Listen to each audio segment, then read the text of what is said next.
Αγαπημένοι μου κατοικιδιογονείς, τι μου κάνετε? Στο σημερινό βιντεάκι θα μιλήσουμε για το πόσο σημαντική είναι η περιποίηση των δοντιών του κατοικιδίου σας, από ποιες ασθένειες κινδυνεύουν και πώς μπορούμε να τα προστατεύσουμε από αυτές. Πάμε λοιπόν να δούμε.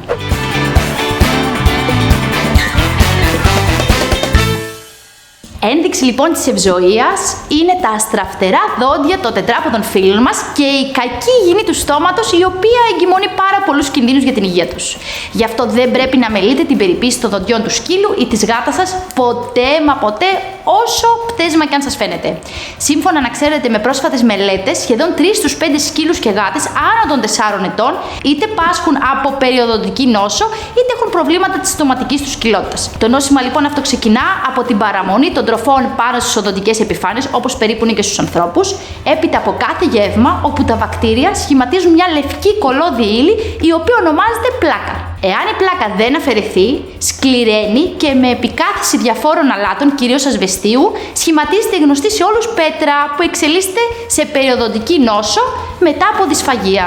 Τελικά οδηγεί στην απώλεια δοντιών. Και το ζωάκι παρουσιάζει συνήθως, να ξέρετε, και διαφορετική συμπεριφορά. Πάμε να δούμε πώς θα καταλάβετε αν το ζωάκι σας έχει κάποιο πρόβλημα, δηλαδή τις ενδείξεις.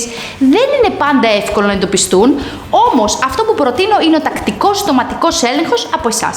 Κάποια από τα σημάδια τώρα είναι η αλλαγή της συμπεριφοράς. Αν ο σκύλος, παράδειγμα, υποφέρει από περιοδοντική νόσο, αδυνατεί να παίξει με τα μπαλάκια του, να μασίσει τα παιχνίδια του, ακόμα και να φάει ξηρά τροφή. Επίσης, ενδέχεται να εκδηλώσει επιθετικότητα όταν πλησιάζουμε το στόμα του, γιατί πιθανότατα πονάει και θέλει να προστατευτεί. Η γάτα δεν τρώει ή μασάει περίεργα, προτιμά τη μαλακή τροφή, πολλές φορές κρύβεται κιόλας. Επίσης, μια ένδειξη είναι η κακή αναπνοή.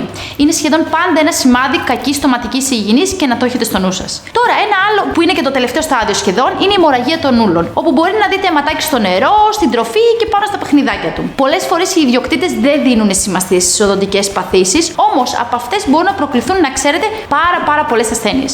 Πάμε λοιπόν να δούμε ποιες ασθένειες τώρα προκαλούνται από την κακή στοματική υγιεινή. Να θυμόσαστε ότι επειδή τα ζώα δεν παραπονιούνται, δεν σημαίνει ότι δεν υποφέρουν κιόλας, έτσι. Παθήσεις είναι διάφορα καρδιολογικά προβλήματα, νεφρική ανεπάρκεια, εγκεφαλίτιδες, οστεομιελίτιδες, παθολογικά κατάγματα της κάτω γνάθου, διότι μαλακώνει και αρχίζουν και την τρώνε τα βακτήρια. Σημαντική και απαραίτητη λοιπόν είναι η συχνή παρακολούθηση της υγείας του στόματος από το κατοικίδιο γονέα. Πώς όμως προστατεύετε τα δόντια του κατοικίδιου σας εσείς? Πώς κάνετε δηλαδή τη σωστή πρόληψη? Πρέπει να υπάρχει συχνό βούρτσισμα, να χρησιμοποιείτε διάφορα σκευάσματα που υπάρχουν στο εμπόριο για τη στοματική υγιεινή, όπως οδοντόπαστες, οδοντόβουρτσες, υπάρχουν στοματικά διαλύματα που τα ρίχνετε μέσα στο νερό, συμπληρώματα διατροφής όπως κοκαλάκια, διάφορες λιγουδιές, τα οποία συμβάλλουν στη διατήρηση της υγιεινής του σώματος. Όμως προσοχή!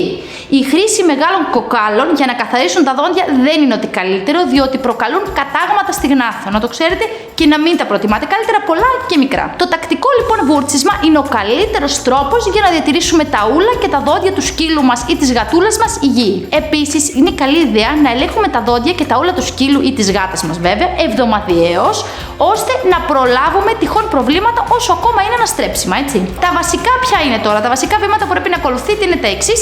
Ξεκινάμε σε μικρή ηλικία ώστε να συνηθίσει τον έλεγχο του στόματος και των ούλων και το βούρτσισμα των δοντιών. Ελέγχουμε τα ούλα να έχουν ένα απαλό ροζ χρωματάκι. Και με τη βοήθεια εννοείται κάποιου κτηνιάτρου, βάζουμε τον έλεγχο των δοντιών μια φορά τουλάχιστον το χρόνο να πηγαίνουμε στον κτηνίατρο για να ελέγχει μόνο τα δοντάκια του κατοικιδίου μας. Σίγουρα μπορεί να προκύψουν και κάποια θεματάκια επιπλέον, όπως κάποια έμφραξη ριζικών σωλήνων, κάποιο κάταγμα κάποιου δοντιού ή ακόμα και κάποια εξαγωγή που πρέπει να γίνει απαραίτητα ώστε να μην μεταδοθεί και στα υπόλοιπα δόντια το πρόβλημα. Τέλος και κλείνοντας, θα σας πω 2 σημεία τα οποία θα ήθελα να τονίσω πάρα πολύ. Στην ουσία, αν φτάσει στο στάδιο που πρέπει να αναρκωθεί το σκυλάκι σας, πολλοί ιδιοκτήτες γενικά φοβούνται να αναρκώσουν το σκυλάκι τους ή τη γατούλα τους. Αλλά δεν θέλω να είστε φοβισμένοι. Αν ακολουθήσουμε το σωστό πρωτόκολλο, τότε σίγουρα δεν θα πάθει κάτι το ζωάκι σας και να ξέρετε ότι ένας σωστός καθαρισμός δοντιών με νάρκωση είναι σίγουρα λιγότερο επιβλαβής από ότι μία νόσος οδοντική. Να το ξέρετε αυτό και το τονίζω. Οπότε, ποιο είναι το πιο σημαντικό? Για άλλη μια φορά, η πρόληψη είναι η καλύτερη θεραπεία. Αγαπημένοι μου κατοικιδιογονείς, βλέπω σχολιάζετε από κάτω, θέλω να συνεχίσετε να σχολιάζετε, να κάνετε και subscribe και θα τα πούμε και σε επόμενα βιντεάκια. Σας χαιρετώ προς στιγμή. Bye!